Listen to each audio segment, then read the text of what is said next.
जय हिंद। आज कक्षा 12 फिजिक्स भौतिक विज्ञान का सेकंड पेपर हम लोग स्टार्ट कर रहे हैं। इसमें जो न्यूमेरिकल होता है, आंकिक प्रश्न होता है, इससे जुड़ी समस्याएं बहुत ही ज्यादा होती है। तो देखिए, फिलहाल के लिए मैंने एक सवाल तो यहाँ पे लिख रखा है कि 24 सेंटीमीटर वक्रता त्रिज्या वाले अवतल दर्पण के सामने 3 सेंटीमीटर की दूरी पर एक मोमबत्ती रखी है। मोमबत्ती के प्रतिबिंब की स्थिति ज्ञात कीजिए। देखिए, ऐसे सवालों में अगर आप कुछ भी नहीं जानते हैं, आपकी जानकारी एकदम शून्य के बराबर है, तो आज ये क्लास जो हमारी होगी 0 टू हीरो लेवल की होगी। ठीक है, एकदम आप बहुत ही आसानी से इसको अभी सीखेंगे। कब? जब पूरे तौर तरीके से आपको हम बताएंगे। देखिए, ऐसे में आप देखते हैं कि कहीं माइनस में लिया जाता है दूरी, कहीं प्लस में लिया जाता है। अगर अवतल दर्पण ही कहा गया है तो कभी वास्तविक कहेगा तो आप माइनस में लेंगे, फिर आभासी कहेगा और अवतल कहेगा तो भूल कर भी आप माइनस में ही ले लेते हैं। तो ऐसी गलती हमें नहीं करनी है। जो बार बार हमसे गलती होती रहती है, उन्हीं गलतियों को सुधारना है बेहतर तरीके से। और जैसा कि हमारे गोस्वामी सर ने बताया कि आपकी क्लासेस चलना स्टार्ट हो गई है, यानी आपको प्रतिदिन आपके सिलेबस का वीडियो मिलेगा, क्योंकि परीक्षाएं खत्म हो चुकी है। इस चैनल पर पूर्ण रूप से कक्षा 10 की हिंदी, कक्षा 12 की हिंदी का पूरा सिलेबस जो है आपको मिलेगा।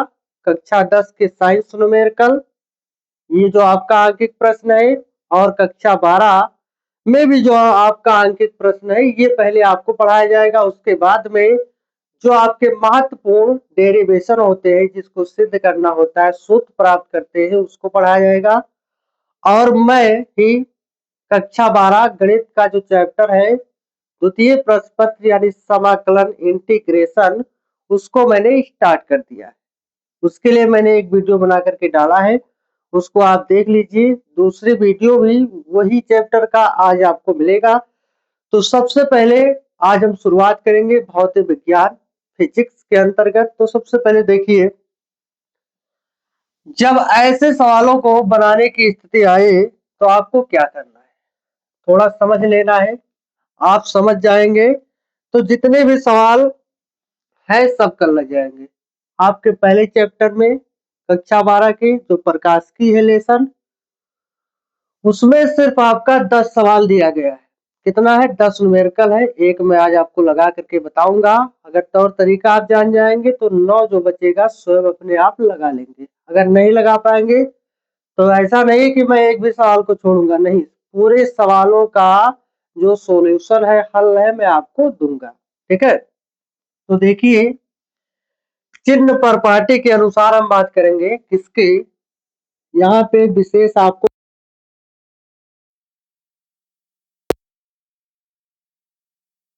चिन्ह पर पार्टी हमारी क्या कहती है? चिन्ह परिपाटी। इसी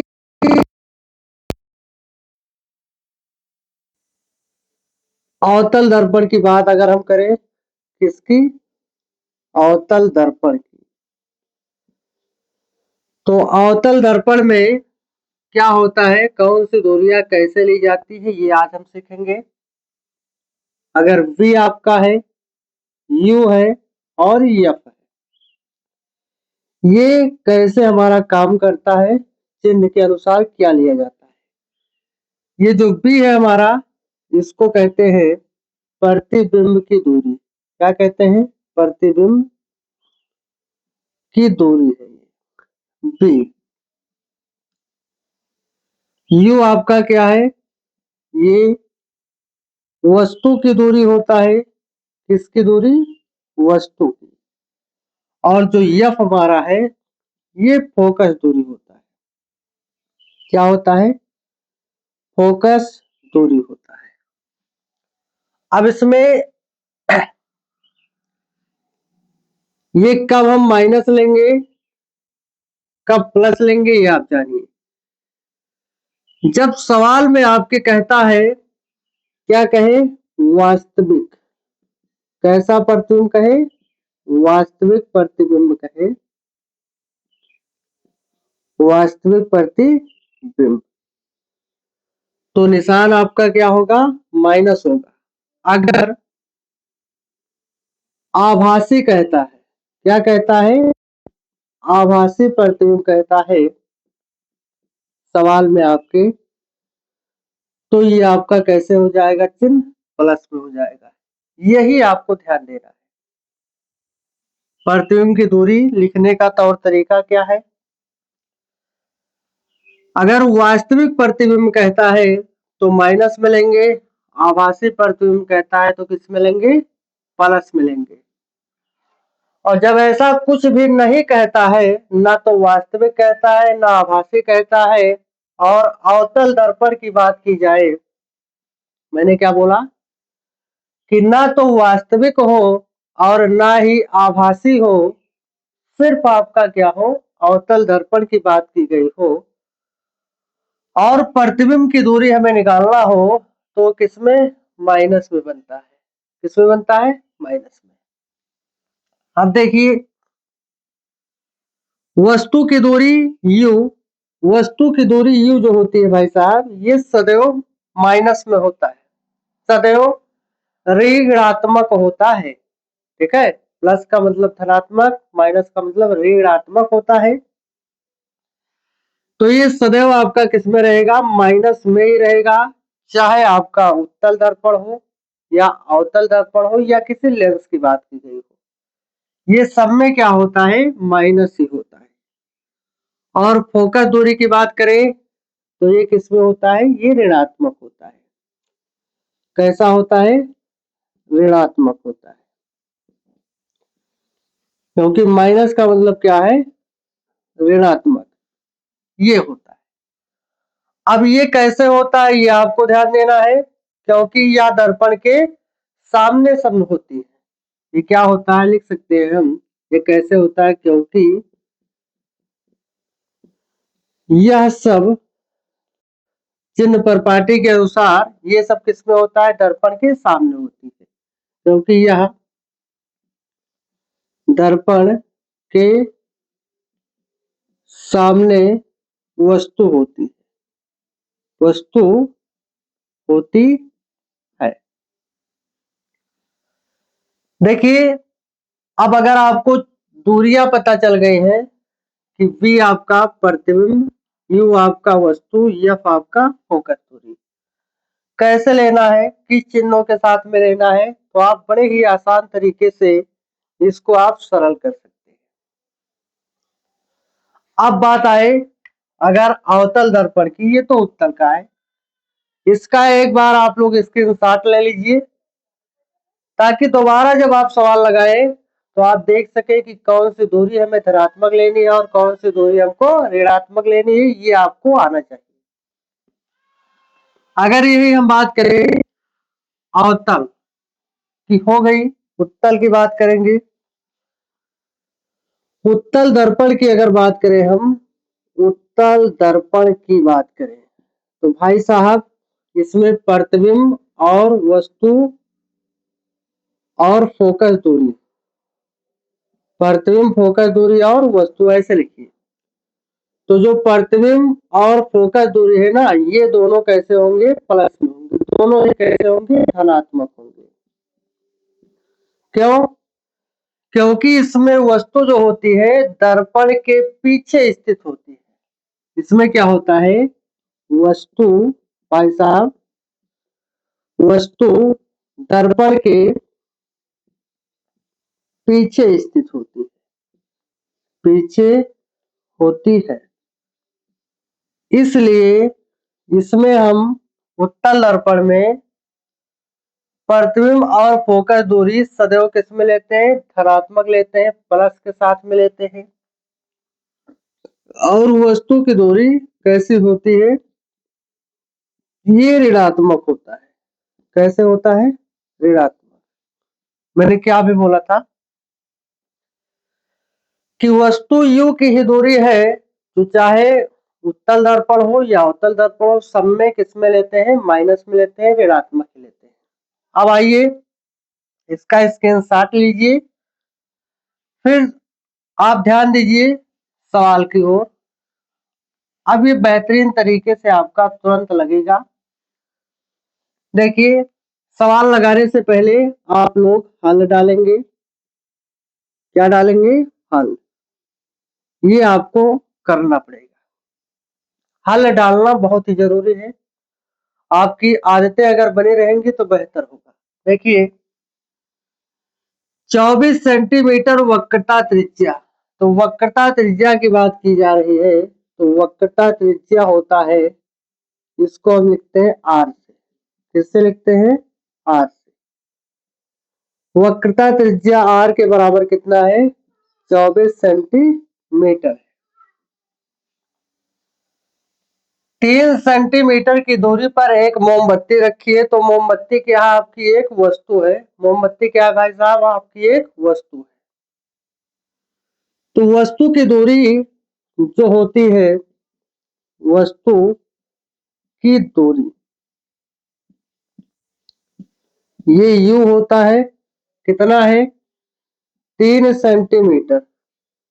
देखिए, वस्तु की दूरी हम कैसे लेंगे, माइनस में लेंगे। ध्यान दीजिए, यहाँ सीएम सीएम लिख रहे हैं, तो सीएम का मतलब होता है सेंटीमीटर।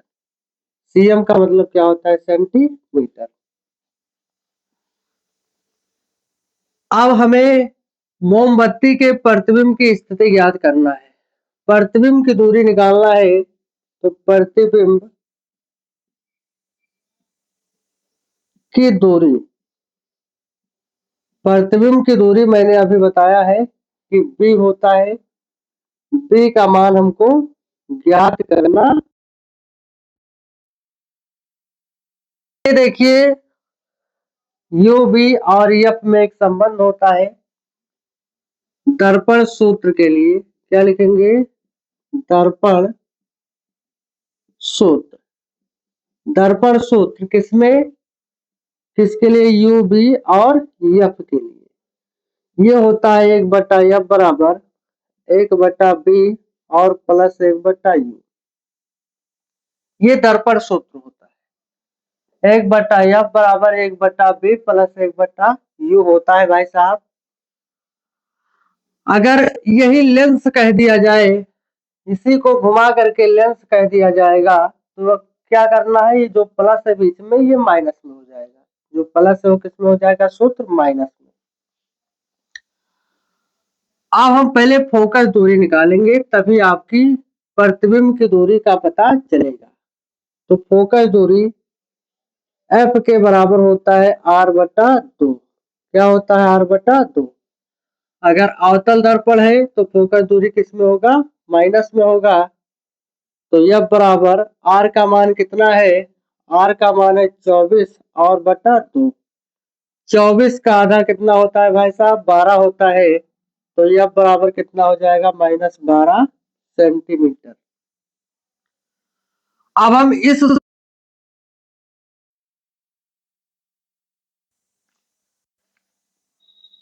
यहां इसको थोड़ा सा हटाए दे रहे हैं। देखिएगा, सूत्र हमारे पास क्या था,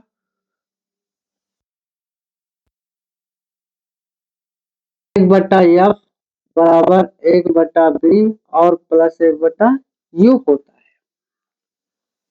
है। f का मान देखिए कितना आया है, -12। तो -12 1/b प्लस u का मान कितना है, -3। -3 -1/12, ध्यान दीजिए, 1/b प्लस और माइनस से जब ब्रैकेट खोलेंगे तो ये चिन्ह अपना बदल देता है, प्लस और माइनस क्या हो जाएगा, -1/3 -1/12। देखिए, बराबर के इस पार जो चीज माइनस में है, बराबर के इस पार जो चीज माइनस में है, वो बराबर के इस पार प्लस में हो जाएगा, और जो चीजें इस पार प्लस में है, वो चीजें बराबर के उस पार माइनस में हो जाएगा। यानी उधर से देखिए यहाँ LHS बराबर RHS की बात करें हम, अगर इधर प्लस में है, ये इधर लाओगे तो किस में हो जाएगा, माइनस में, और यदि ये इधर माइनस में इधर लाओगे तो ये किस में बनेगा, प्लस में। यही नियम होता है।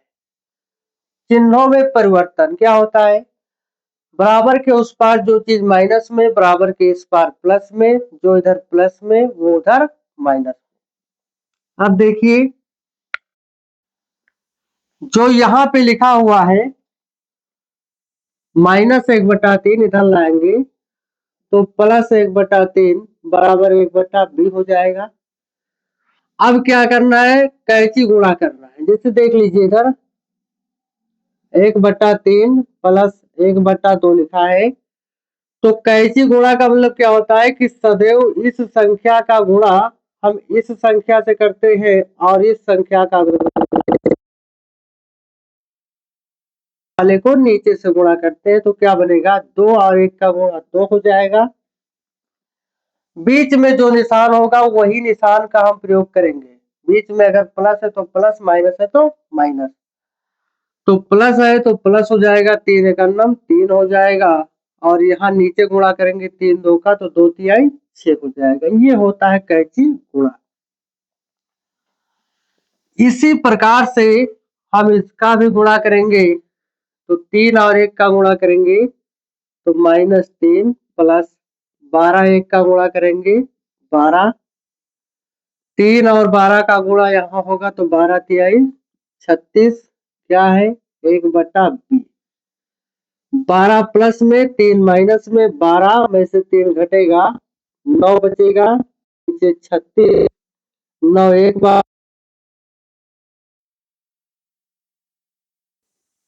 क्या बच रहा है, 1/4,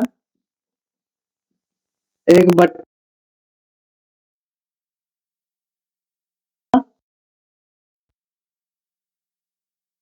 और ये भी किस में लिखेंगे, सेंटीमीटर में।